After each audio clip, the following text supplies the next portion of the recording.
ರಾಜ್ಯದ ರೈತ ಬಾಂಧವರಿಗೆ ನಮಸ್ಕಾರ. ರೈತ ಸಮುದಾಯಕ್ಕೆ ಇವತ್ತಿನ ಈ ಒಂದು ವಿಡಿಯೋದಲ್ಲಿ ಪ್ರಮುಖವಾದ ಸುದ್ದಿ ಸಿಗಲಿದೆ. ಹೌದು, ರೈತ ಕೇವಲ 2,000 ರೂಪಾಯಿ ಹಣವನ್ನು ಬರ ಪರಿಹಾರವಾಗಿ ಪಡೆದುಕೊಂಡು ಸುಮ್ಮನೆ ಕುಂತಿದ್ದಾನೆ. ಹೌದು, ಕೇಂದ್ರ ಮತ್ತು ರಾಜ್ಯ ಸರ್ಕಾರದ ನಡುವೆ ರೈತನಿಗೆ ಈ ಬಾರಿ ಬರ ಪರಿಹಾರ ಜಮೆಯಾಗಿಲ್ಲ. ಹೌದು, ರೈತ ಇದೀಗ ಆಕ್ರೋಶವನ್ನು ವ್ಯಕ್ತಪಡಿಸುತ್ತಿದ್ದಾನೆ. ಹಾಗಾದರೆ ರೈತರಿಗೆ ನಿಯಮಾನುಸಾರವಾಗಿ ಎಷ್ಟು ಪರಿಹಾರ ಬರಬೇಕಿತ್ತು, ಏನು ಆಗುತ್ತಿದೆ ಎಂಬ ಮಾಹಿತಿಯನ್ನು ನೋಡೋಣ.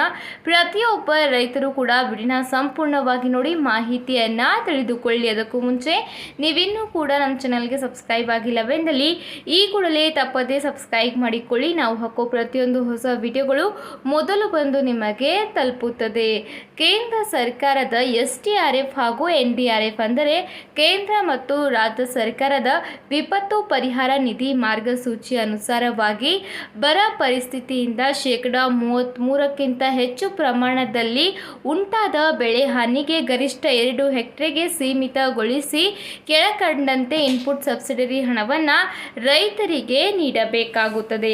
ಮಳೆಯಾಶ್ರಿತ ಬೆಳೆಯಾಗಿದ್ದಲ್ಲಿ ಪ್ರತಿ ಹೆಕ್ಟೇರ್ಗೆ 8,500 ರೂಪಾಯಿ ನೀಡಬೇಕಾಗುತ್ತದೆ. ಹಾಗೆ ನೀರಾವರಿ ಬೆಳೆಯಾಗಿದ್ದಲ್ಲಿ 17,000 ರೂಪಾಯಿ ಪ್ರತಿ ಹೆಕ್ಟೇರ್ಗೆ, ಹಾಗೆ ಬಹುವಾರ್ಷಿಕ ತೋಟಗಾರಿಕಾ ಬೆಳೆಯಾಗಿದ್ದಲ್ಲಿ ಬರೋಬ್ಬರಿ 22,500 ರೂಪಾಯಿ ಪ್ರತಿ ಹೆಕ್ಟೇರ್ಗೆ ನೀಡಬೇಕಾಗುತ್ತದೆ. ಆದರೆ ಇಲ್ಲಿ ರಾಜ್ಯ ಸರ್ಕಾರ ಕೇವಲ ತುರ್ತು ಪರಿಹಾರವಾಗಿ 2,000 ರೂಪಾಯಿ ಹಣವನ್ನು ಕೇವಲ ರೈತರಿಗೆ, ಅದು ಮಾತ್ರ ಕೆಲವೇ ರೈತರಿಗೆ ಬಿಡುಗಡೆಯನ್ನ ಮಾಡಿ ಸುಮ್ಮನೆ ಕುಳಿತಿದೆ.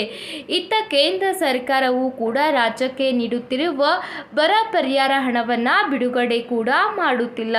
ಕೇಂದ್ರದಿಂದಲೂ ಕೂಡ ಇನ್ನೂವರೆಗೆ ಯಾವುದೇ ರೀತಿ ನಯಾ ಪೈಸಾ ಬರ ಪರಿಹಾರವೂ ಕೂಡ ಬಿಡುಗಡೆಯಾಗಿಲ್ಲ. ಕೇಂದ್ರ ಮತ್ತು ರಾಜ್ಯದ ನಡುವಿನ ಒಂದು ಜಗಳದಲ್ಲಿ ರೈತರಿಗೆ ಇದೀಗ ಪರಿಹಾರ ಸಿಗುತ್ತಿಲ್ಲ.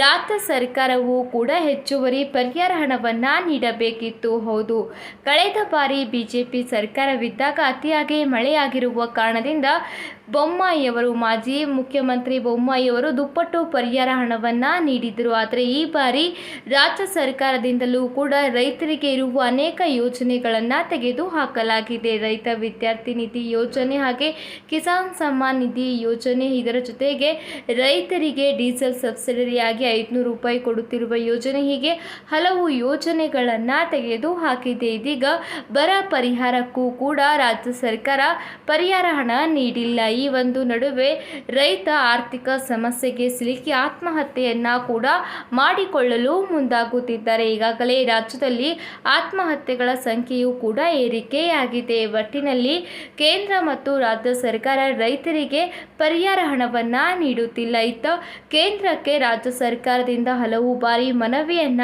ಮಾಡಿದರೂ ಕೂಡ ಪರಿಹಾರ ಬಿಡುಗಡೆ ಮಾಡದೇ ಇರುವ ಹಿನ್ನೆಲೆಯಲ್ಲಿ ಇದೀಗ ಸುಪ್ರೀಂ ಕೋರ್ಟ್ ಮೆಟ್ಟಲು ಕೂಡ ರಾಜ್ಯ ಸರ್ಕಾರ ಏರಿದೆ.